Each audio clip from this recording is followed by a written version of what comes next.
India's best learning app. Dear students, welcome to this classes of science. बच्चों, CBSE junction के इस online platform पर मैं मनीष श्रवण आप सबों का स्वागत करता हूं। बच्चों, हम लोग क्लास 10th के साइंस को पढ़ रहे थे और क्लास 10th के साइंस में फिजिक्स में ऑप्टिक्स का दूसरा पोर्शन आज हम लोग करने वाले हैं। One of the most important topic for your board exams and competitive exams में भी इससे क्वेश्चंस पूछे जाते हैं। तो फटाफट वीडियो को पॉज करिए, कॉपी किताब निकालिए और चलिए शुरू करते हैं रिफ्रैक्शन ऑफ लाइट, जो कि हमारा ऑप्टिक्स का सेकेंड पार्ट होगा। बच्चों, हमने प्रीवियस लेक्चर में बहुत ही बढ़िया से रिफ्लेक्शन को करा था कि रिफ्लेक्शन क्या होता है। बच्चों, जब भी बात आएगी रिफ्लेक्शन की तब हम लोग सेम मीडियम में बात करेंगे। मतलब आने वाला इंसिडेंट रे जब किसी मीडियम से रिफ्लेक्ट होकर के उसको क्रॉस नहीं कर पाता है और अपने ही सेम मीडियम में वापस चला जाता है, तो दिस फेनोमेना को हमने बोला था क्या? रिफ्लेक्शन। ये बच्चों थोड़ा सा अलग होगा रिफ्लेक्शन से। बच्चों, एक बेसिक डिफरेंस रिफ्लेक्शन और रिफ्रैक्शन में क्या होता है, जब हमारा लाइट, जब हमारा इंसिडेंट रे किसी एक मीडियम में ट्रेवल करके आता हुआ और किसी ऑपेक सब्सटेंस से टकरा करके वापस उसी मीडियम में वापस चला जाता है, तो इस प्रोसेस को हमने कहा था रिफ्लेक्शन। लेकिन हम जब बात करेंगे रिफ्रैक्शन की तो यहां दो डिफरेंट मीडियम्स आएंगे। सबसे पहली बात, एक मीडियम होगा जिसमें लाइट ट्रेवल करके आ रहा होगा। फिर दूसरी बात, यहां पर उसको यहां से एक दूसरा मीडियम मिलेगा और जब ये दूसरे मीडियम में एंटर करेगा तो क्या होगा ना बच्चों, इसका फ्रीक्वेंसी तो सेम रहेगा लेकिन इसका वेवलेंथ बदल जाएगा। और एक बार अगर वेवलेंथ बदल गया तो फिर उसका वेलोसिटी बदल जाएगा और due to this change in velocity ये लाइट का थोड़ा सा, ये लाइट बेंड कर जाएगा, मुड़ जाएगा और उसी बेंडिंग के फेनोमेना को हम बोलते हैं रिफ्रैक्शन। तो एक बार हम लोग इसका डेफिनेशन देखते हैं, जो कि है कि it is the phenomena of bending of light when it goes from one medium to another. जब भी लाइट एक मीडियम से दूसरे मीडियम में, डिफरेंट मीडियम में एंटर करेगा तो वो थोड़ा सा बेंड हो जाएगा और यही बेंडिंग का जो फेनोमेना है उसको हम लोग बोलेंगे क्या? रिफ्रैक्शन। तो आई होप आपको डेफिनेशन समझ में आ गया होगा। उसके बाद बच्चों एक दो पॉइंट्स जो हम लोग अभी इस पूरे चैप्टर में डिस्कस करेंगे, मैं पहले आपको उनको समझा दूं। तो आप फटाफट हेडिंग लगाइए, ऑप्टिकल मीडियम। बच्चों, ऑप्टिकल मीडियम हम लोग किसको बोलते हैं? वैसे मीडियम्स जिसमें लाइट ट्रेवल कर सके हम उसको बोलते हैं ऑप्टिकल मीडियम्स। और ये ऑप्टिकल मीडियम्स दो तरह के होंगे। एक हमारा होगा रेयरर, एक हमारा क्या होगा? रेयरर। और एक हमारा क्या होगा? डेंसर। एक क्या होगा हमारा? डेंसर। बच्चों, ये जो हमारा रेयरर है ना, इसमें क्या होगा, जो पार्टिकल्स हैं वो थोड़े से कम होंगे, मतलब इसका डेंसिटी कम होगा, यानी इसमें आप लिखोगे कि लेस डेंसिटी।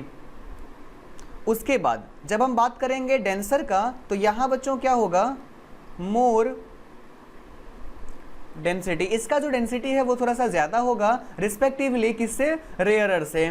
और बच्चों, जब डेंसिटी कम होगा मतलब मीडियम रेयर होगा तो लाइट को ट्रैवल करने में आसानी होगी, मतलब जो स्पीड ऑफ लाइट है वो ज्यादा होगा। यानी एक बात और हमने समझा कि यहां पर लिखेंगे क्या कि मोर स्पीड ऑफ लाइट। जबकि जब हम बात करेंगे डेंसर मीडियम की तो यहाँ पर जो स्पीड ऑफ लाइट होगा वो क्या हो जाएगा? कम हो जाएगा। तो लिखेंगे हम लेस स्पीड ऑफ लाइट। ध्यान दीजिए।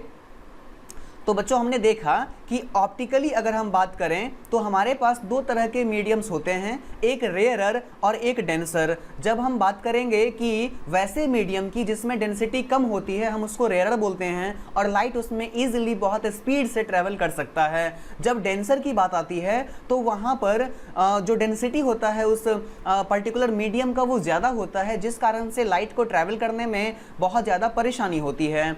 चलिए बच्चों, एक मैं आपको फटाफट एग्जांपल करके दिखाता हूँ। सपोज करिए हमारे पास ये एक सेपरेशन है मीडियम का, जिसमें पहला मीडियम हमने यहाँ पर लिया ऊपर में एयर और उसके नीचे हमारे पास एक मीडियम है वाटर। आप बताओ ओब्वियसली कि वाटर और एयर में किसका डेंसिटी ज़्यादा होगा? तो हमको पता है यहाँ पर एयर का डेंसिटी ज़्यादा होगा।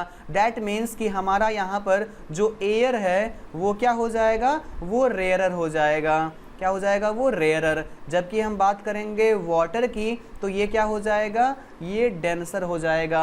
और ऐसा क्यों हुआ? क्योंकि एयर का डेंसिटी रिस्पेक्टिवली किससे? वाटर से कम है। तो आपको ये बात समझ में आ गई। दूसरी बात बच्चों, अगर हम लाइट को यहाँ से ट्रैवल करवाएंगे तो ये हो गया हमारा इंसिडेंट रे, और ट्रैवल करने के बाद एक्चुअली यहाँ होगा क्या, अगर हम इस नॉर्मल को ड्रॉ करें तो ये लाइट ना जब इस मीडियम से दूसरे मीडियम में आएगा तो ये अपने ओरिजिनल पाथ से बेंड हो जाएगा, डेविएट हो जाएगा। यही हमने पढ़ा था डेफिनेशन में। और जब ऐसा होगा तो इसी को हम लोग क्या बोलेंगे, इसी को हम लोग बोलेंगे रिफ्रैक्शन। आप देखिए इस लाइट का जो डायरेक्शन था वो कुछ इस तरीके से था, लेकिन जैसे ही वो वाटर में आया, डेंसर मीडियम में आया, तो एक सर्टेन एंगल के साथ वो क्या हो गया, डेविएट हो गया। तो आपको ये बातें याद रखनी है बच्चों। आपको याद रखना है कि जब हम बात करते हैं रेयरर और डेंसर मीडियम की, तो ये जो चीज़ें होती हैं वो रिलेटिव होती हैं। कैसी होती हैं, रिलेटिव। कहने का मतलब, मैंने अगर आपसे पूछा कि बताइए कोई एक मीडियम रेयरर है ऑप्टिकली या डेंसर है, तो आपको कहना है कि सर आप उसको कंपेयर किससे करवा रहे हो, है ना। कंपेयर करके देखेंगे कि वो रेयरर है या फिर डेंसर है। जैसे अगर मैंने आपसे पूछा कि एयर और वाटर में कौन रेयरर है, तो आप कहोगे सर एयर हमारा रेयरर है और वाटर हमारा डेंसर है। लेकिन अगर मैंने आपसे इन दोनों के बजाय मैंने आपसे पूछा कि वाटर एंड ग्लास, अब बताइए क्या होगा, तो आप कहोगे ओब्वियसली सर वाटर हमारा रेयरर हो गया और ग्लास हमारा डेंसर हो गया। तो इन चीज़ों को याद रखना है। रेयरर या फिर डेंसर ये एक दूसरे के रिलेटिव होते हैं। चलिए बच्चों, उसके बाद बच्चों नेक्स्ट हेडिंग हम लोग पढ़ते हैं cause of refraction of light. तो लिखिए, तो बच्चों हम लोग पढ़ने वाले हैं cause of refraction of light. Actually cause of reflection of light होता क्या है, मतलब रिफ्रैक्शन होता क्यों है, तो आपको कहना है कि when light goes from one medium to another, जब हमारा लाइट एक मीडियम से दूसरे मीडियम में जाता है तो इसका जो फ्रीक्वेंसी है ना वो तो चेंज नहीं करता है, लेकिन चेंज क्या हो जाता है, इसका वेवलेंथ। और क्या चेंज हो जाता है, तो इसका स्पीड। और इस वेवलेंथ और स्पीड के चेंज हो जाने से ये लाइट अपना रास्ता बेंड कर जाता है, मतलब ये थोड़ा सा मुड़ जाता है किसी के तरफ, दूसरे रास्ते के तरफ। समझ में आ रही है बात। तो इसी बेंड होने के फेनोमेना को हमने क्या कहा था, रिफ्रैक्शन। और अब हमने जाना कि वो रिफ्रैक्शन होता ही क्यों है, क्योंकि जब मीडियम चेंज होता है तो फ्रीक्वेंसी सेम रहता है लेकिन उसका वेवलेंथ और स्पीड बदल जाता है। आपको पता होगा लाइट एक वेव है। लाइट क्या है, एक वेव है। और एक वेव के पास तीन बेसिक प्रॉपर्टीज होती हैं, एक उसका फ्रीक्वेंसी, एक उसका वेवलेंथ, एक उसका स्पीड। तो यहाँ क्या हो रहा है, फ्रीक्वेंसी तो कांस्टेंट है लेकिन चेंज क्या हो जा रहा है, स्पीड और वेवलेंथ। और due to change in speed and wavelength वो जो हमारा लाइट था वो बेंड कर जा रहा है, और इसी फेनोमेना को हम बोलते हैं क्या, रिफ्रैक्शन। तो आई होप आपको ये चीजें समझ में आई होंगी। चलिए एक बात और लिख लीजिए आप इसके नीचे, लिखिए स्पीड, कि स्पीड इज इक्वल टू क्या क्या होता है, speed is equal to wavelength into frequency. हम लोग वेवलेंथ को डिनोट करते हैं लैम्डा से, फ्रीक्वेंसी को डिनोट करते हैं एफ से, और स्पीड को डिनोट करते हैं v से। दैट मीन्स हमारे पास आज एक फॉर्मूला मिला कि v is equal to lambda into F. तो इसको आप नोट डाउन करिए, याद रखिएगा कि अगर हमसे पूछा जाए किसी भी वेव का स्पीड क्या होगा तो आपको जस्ट उसके वेवलेंथ में उसके फ्रीक्वेंसी से मल्टीप्लाई कर देना है। कल को अगर आपसे वेवलेंथ पूछा जाए तो आप कैसे बनाओगे, स्पीड में फ्रीक्वेंसी से डिवाइड लगा करके। अगर आपसे फ्रीक्वेंसी पूछा जाए तो स्पीड के अंदर में वेवलेंथ से डिवाइड लगा करके। आई होप आपको ये चीज़ें समझ में आई। अगर समझ में आई तो एक फटाफट क्वेश्चन करके दिखाओ। सपोज करिए if lambda is equal to 0.01 metre, यानी वेवलेंथ क्या हो गया, 0.01 मीटर। और अगर हम बात करें फ्रीक्वेंसी की तो हम मान लेते हैं 50 हर्ट्ज। अब एक बात बताओ, हमसे पूछा जा रहा है वेलोसिटी ऑफ लाइट, तो सर अभी आपने पढ़ाया वेलोसिटी इज इक्वल टू क्या होता है, तो सर वेवलेंथ इनटू फ्रीक्वेंसी। तो अब बताइए वेवलेंथ हमारा क्या है यहाँ पर 0.01, और ये क्या है, मीटर, है ना। ध्यान दीजिएगा आप इस बात पे। और हम इसको किससे मल्टीप्लाई कर रहे हैं, हम इसको मल्टीप्लाई कर रहे हैं 50 हर्ट्ज से। दोनों SI यूनिट में है तो हमारा आंसर भी सही आएगा। अगर आप इसको सॉल्व करोगे तो ये आपका आ जाएगा कितना, 0.5 के आसपास में। तो 0.5 मीटर पर सेकेंड। ऐसा क्यों, क्योंकि वेलोसिटी का SI यूनिट क्या होता है, मीटर पर सेकेंड। तो बच्चों आई होप आपको ये सारी बातें ही समझ में आ गई। चलिए अब उसके बाद आगे बढ़ते हैं, देखते हैं फिर हम लोग कुछ नई चीज़ों को। उसके बाद बच्चों नेक्स्ट हेडिंग लगाइए आप कि क्या होता है जब लाइट किसी एक मीडियम से दूसरे मीडियम में जाता है। आपको समझना है कि जब लाइट किसी एक मीडियम से दूसरे मीडियम में जाता है तो क्या होता है। तो फटाफट से हेडिंग लगाओ कि when light goes from, पहले हम लोग लेते हैं डेंसर मीडियम टू रेयरर, मतलब किसी डेंसर मीडियम से अगर हम लाइट को रेयरर मीडियम में लेके आते हैं तो क्या होता है। When light goes from denser medium to rarer medium, जब लाइट हमारा किसी डेंसर मीडियम से रेयरर मीडियम में जाएगा तो क्या होगा। आप इसको लिखना केस 1, ये हमारा क्या हो गया, ये हो गया हमारा केस 1। चलिए ध्यान से देखिए बच्चों क्या क्या होगा। सबसे पहली बात तो ये कि हम लोग यहाँ पर एक पार्टीशन कर लेते हैं, उस पार्टीशन के ऊपर में हम एक मीडियम रखते हैं जिसका नाम क्या है, वाटर, और फिर उसके नीचे हम लोग एक मीडियम लेते हैं जिसका नाम क्या है, एयर। अगर मैं आपसे पूछूं कि वाटर कैसा मीडियम है तो कहोगे सर डेंसर, क्योंकि उसको रिलेट किया जा रहा है एयर से, और एयर हमारा कैसा मीडियम है, तो रेयरर मीडियम है। अब यहाँ सपोज करिए यहाँ से एक इंसिडेंट रे जो आपके इस मीडियम पे फॉल कर रहा है वो कुछ इस तरीके से है। अगर बच्चों यहाँ पर ये दूसरा मीडियम इसको नहीं मिलता तो ये जिस रास्ते से आ रहा था सेम उसी पाथ पर ट्रैवल करता हुआ आगे चला जाता, लेकिन चूंकि यहाँ मीडियम चेंज हो रहा है तो यहाँ जब मीडियम इसका चेंज हो रहा है तो ये बेंड हो जाएगा।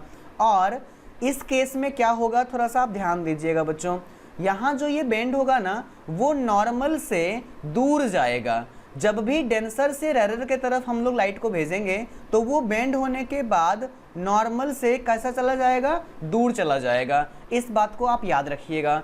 अब एक बात देखो, यहाँ अगर हम इस रे का कुछ नाम दे दें, सपोज करिए ये हमारा ए हो गया, ये ओ हो गया, और ये रिफ्लेक्टेड में ओ और बी हो गया, तो यहाँ बच्चों ये वाली जो रे है ए ओ, इसको हम लोग बोलेंगे इंसिडेंट रे, और ये जो ओ बी रे है इसको हम लोग बोलेंगे रिफ्लेक्टेड रे। आपको ये बात, रिफ्रैक्टेड रे, आपको ये बात याद रखनी है। चलिए फटाफट से पहचान लेते हैं सबको। अगर हमसे कोई पूछेगा ए ओ क्या है तो हमको बताना है कि ए ओ इज इंसिडेंट रे। ए ओ को हम क्या बोलेंगे, तो ए ओ हमारा हो गया इंसिडेंट रे। अगर हमसे ओ बी के बारे में पूछा जाएगा तो वो हमारा हो जाएगा रिफ्रैक्टिंग रे।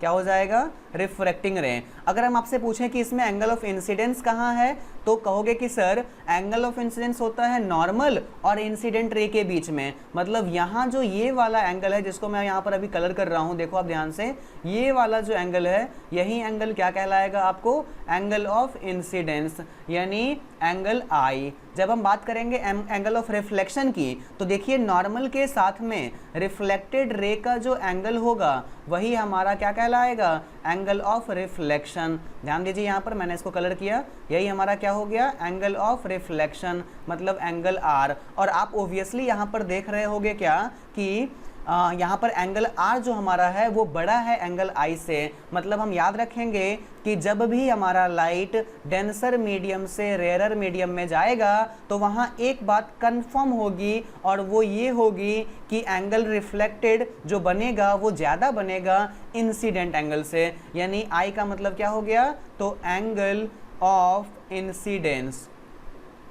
जब हम बात करेंगे एंगल आर की तो लिखेंगे एंगल ऑफ रिफ्रैक्शन। याद रखना बच्चों, ये हमारा फर्स्ट केस था जब हमने देखा कि क्या होगा अगर हमारा लाइट किसी डेंसर मीडियम से किसी रेयरर मीडियम में जाता हो।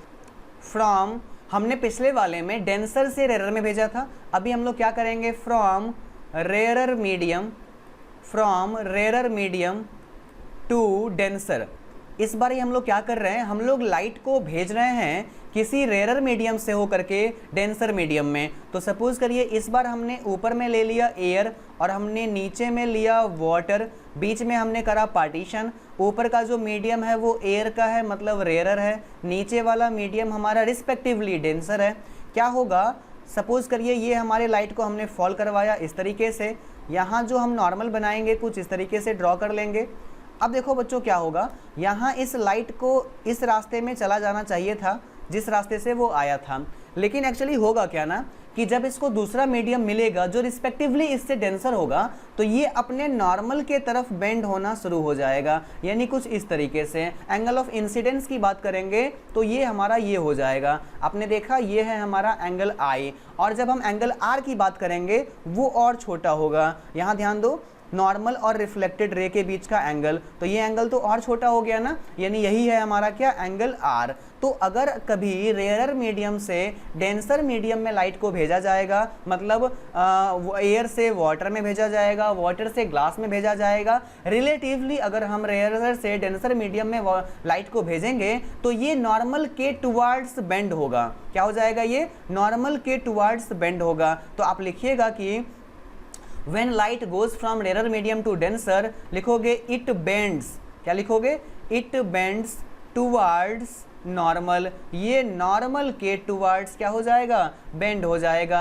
इसके ठीक पहले वाले क्वेश्चन में ध्यान दीजिए, इससे ठीक पिछले वाले केस में हमने देखा था कि जब लाइट हमारा डेंसर से रेरर में गया था तो यहाँ पे आप लिखोगे it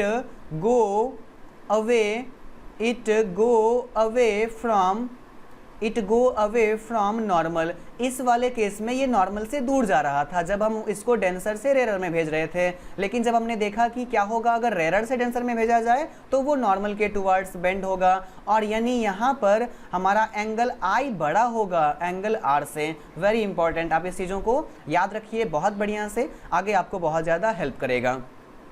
तो बच्चों उसके बाद जो हमको पढ़ना है next topic that is refractive index. आपने बहुतों बार देखा होगा न्यूमेरिकल्स में अक्सर यहीं से क्वेश्चंस पूछे जाते हैं। एक अच्छा कॉन्सेप्ट है, बहुत बढ़िया, ध्यान से देखिए।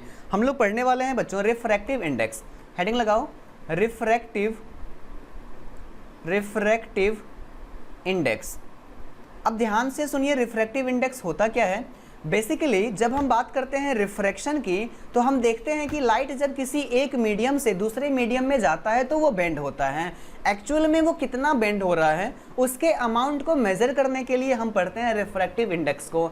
सर ये है क्या, तो जब लाइट किसी एक मीडियम से दूसरे मीडियम में जाती है तो उसका स्पीड चेंज हो जाता है और उस स्पीड के रेशियो को ही हम क्या बोलते हैं, रिफ्रैक्टिव इंडेक्स। तो लिखिए फटाफट से, रिफ्रैक्टिव इंडेक्स क्या होता है, it is a bending capacity. यानी आपसे कोई पूछेगा क्या है ये, तो कहोगे कि सर ये बेंडिंग कैपेसिटी है, bending capacity of light, bending capacity of light in a medium.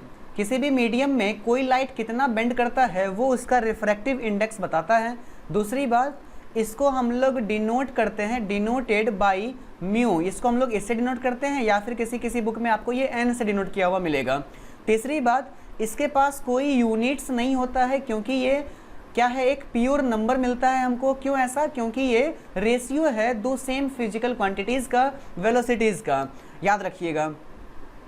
जब हम बात करते हैं डेंसर मीडियम की, जब हम बात करते हैं डेंसर मीडियम की तो उसका जो रिफ्रैक्टिव इंडेक्स होता है वो क्या होता है, हाई होता है। यानी उसके अंदर में जो स्पीड ऑफ वेलोसिटी होता है वो क्या होता है, लो होता है। और अगली बात, जो बेंडिंग होता है यहाँ पर, जो बेंडिंग होता है लाइट का जो बेंडिंग होता है वो क्या होता है आपका, बहुत ज़्यादा हाई होता है, ज़्यादा बेंडिंग होता है। ये हो गया बात डेंसर मीडियम की। अगर हम डेंसर के जगह पर मीडियम को रेयरर कर दें तब क्या होगा सर, ध्यान दीजिए यहाँ पर, अगर हम बात करें रेयरर मीडियम की तो रेयरर मीडियम में क्या होगा, इसका जो रिफ्रैक्टिव इंडेक्स होता है वो कम होता है, इसके अंदर में जो लाइट का स्पीड होता है वो ज़्यादा होता है, और फिर इसका जो बेंडिंग होता है वो क्या होता है, कम होता है। Refractive index is the ratio of speed of light in air to the speed of light in that medium. यानी अगर हम आपसे पूछें कि रिफ्रैक्टिव इंडेक्स ऑफ ग्लास क्या होगा तो इसका मतलब लाइट का एयर में कितना स्पीड है डिवाइडेड बाय लाइट का ग्लास में कितना स्पीड है, दोनों के स्पीड के रेशियो को ही हम क्या बोलेंगे, रिफ्लेक्टिव इंडेक्स ऑफ ग्लास। ध्यान दीजिएगा इस बात को आप, मैं इसको लिख के दिखाता हूँ और बढ़िया से आपको ज़्यादा चीज़ें क्लियर हो जाएंगी। यानी अगर हमसे पूछा जाए कि, तो कहोगे sir speed of light in air, speed of light in air और divided by speed of light in that medium, divided by speed of light in that medium. चलिए इसी बात को बच्चों अगर हम टेक्निकली रिप्रेजेंट करें तो इस रिफ्लेक्टिव इंडेक्स को ही हम डिनोट करते हैं किससे, म्यू से। देखो कैसे लिखा मैंने, यही है हमारा म्यू। और स्पीड ऑफ लाइट को हम डिनोट करते हैं किससे, तो सी से। और किसी मीडियम के लाइट में वेलोसिटी को हम डिनोट करते हैं किससे, वी से। हमने देखा कि रिफ्लेक्टिव इंडेक्स का एक फॉर्मूला मिला हमको, that is velocity of light in vacuum या फिर air divided by velocity of light in any relative respected medium. दूसरी बात बच्चों, अगर हम बात करें लाइट के वेलोसिटी की तो आपको पता होगा 3 × 10⁸ मीटर पर सेकेंड, यही लाइट का स्पीड है। अब मैं आपसे अगर एक क्वेश्चन पूछूं कि find the refractive index of medium, एक मीडियम का रिफ्रैक्टिव इंडेक्स आपको पता करना है इन विच स्पीड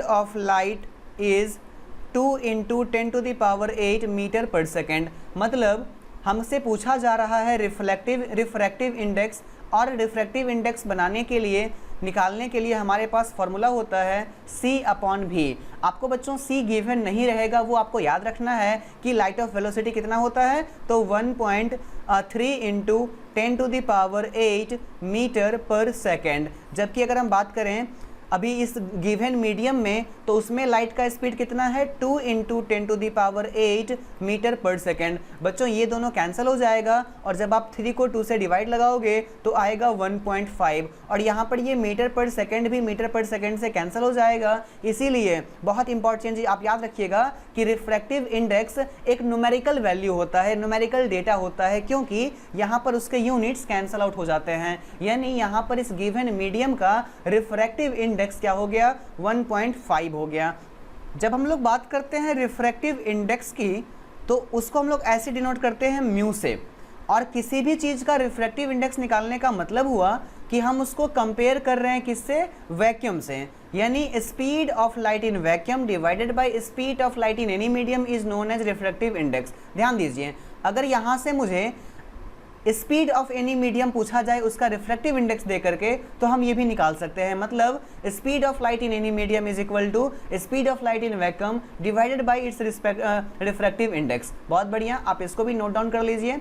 अगली बात बच्चों, अगर आपसे एक और क्वेश्चन पूछा जाए ऐसे करके कि find the speed of light, find the speed of light in a medium which refractive index is 1.33।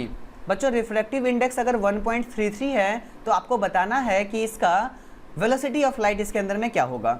तो सबसे पहले ध्यान दीजिए हमारे पास फॉर्मूला क्या था, तो refractive index is equal to C/VM। बच्चों इसमें आपसे पूछ क्या रहा है, तो VM ही पूछ रहा है, मतलब velocity of light in that medium ही आपसे पूछा जा रहा है। तो आप क्या करोगे, इसको सॉल्व करोगे इस तरीके से कि VM is equal to C/μ। अभी देखो C की जगह पर हम क्या लिखेंगे, ध्यान से समझना, 3 × 10⁸ मीटर पर सेकेंड। और जब रिफ्रैक्टिव इंडेक्स की बात आएगी तो वो तो गिवन है कितना, 1.33। और जब हम इसको सॉल्व करेंगे तो ये सॉल्व होकर अप्रॉक्स में क्या आएगा, तो 2.25 × 10⁸ मीटर पर सेकेंड। और यही आपका वेलोसिटी किस में है, ग्लास के अंदर में है, सॉरी वाटर के अंदर में है। आपको याद रखना है ये किसका रिफ्रैक्टिव इंडेक्स है, वाटर का है।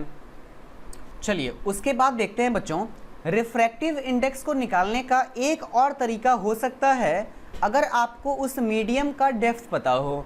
सपोज करिए कि यहाँ पर एक मीडियम है जो कि है ग्लास का स्लैब। और बच्चों ध्यान से देखना आप, जब हम देखते हैं ना कि किसी लेटर के ऊपर में कोई ग्लास का स्लैब रखा हुआ रहता है तो आपको वो लेटर थोड़ा सा ऊपर उठा हुआ दिखाई देता है। आप गौर करना, टेबल पे अगर कोई पेपर रखा हुआ, पेपर के ऊपर मोटा सा ग्लास रखा हुआ, तो ग्लास के ऊपर से जब उसको देखोगे ना तो वो तुमको थोड़ा सा ऊपर उठा हुआ अपीयर होगा। तो अगर मान लो किसी ग्लास के स्लैब का कोई यूनिट, कोई फिक्स एक थिकनेस है, कोई मोटाई है, और आपको लेटर जो होता है वो एक सर्टेन मोटाई तक दिखाई देता है, अगर ये आपको ये सर्टेन हाइट पे दिखाई देता है, अगर ये दोनों डेटा पता रहे फिर भी आप रिफ्रैक्टिव इंडेक्स निकाल सकते हो। यानी इसका एक और फॉर्मूला क्या होता है रिफ्रैक्टिव इंडेक्स का, कि ये होता है real depth divided by appearance depth. यानी इसका अगर हमसे डेफिनेशन पूछा जाए तो हम ऐसा कहेंगे कि refractive index is the ratio, ये क्या है, एक रेशियो है, ratio of real depth to appearance depth. यानी किसी लेटर का जो रियल डेप्थ है, मान लो यहाँ पर कोई लेटर लिखा हुआ है, अब वो है कितना सेंटीमीटर पे, तो 10 सेंटीमीटर पे, लेकिन आपको कितने सेंटीमीटर पे वो दिख रहा है, 8 सेंटीमीटर पे। दैट मीन्स कि उसका जो अपीयरेंस हो गया वो कितना हो गया, 8, और रियल कितना था, 10। समझ में आ रही है बात? 2 सेंटीमीटर वो उठा हुआ आपको दिखाई दिया। तो अगर हम आपसे पूछेंगे कि यहाँ इस ग्लास स्लैब का रिफ्रैक्टिव इंडेक्स कितना है, तो आप कहोगे कि सर 10/8, और सॉल्व करके जो आएगा सर वो होगा। समझ में आई बातें? अगली क्लास में हम लोग पढ़ेंगे रिलेटिव रिफ्रैक्टिव इंडेक्स। जैसे कि मान लीजिए आपसे पूछा जाएगा कि refractive index of glass with respect to water, air with respect to water, किसी भी चीज़ों का। तो आज तक के लिए इतना ही। वीडियो को पॉज करिए, फिर से बार बार इसको रिवाइज करिए, मन लगा करके पढ़िए। मिलते हैं फिर अगले क्लास में। Thank you very much.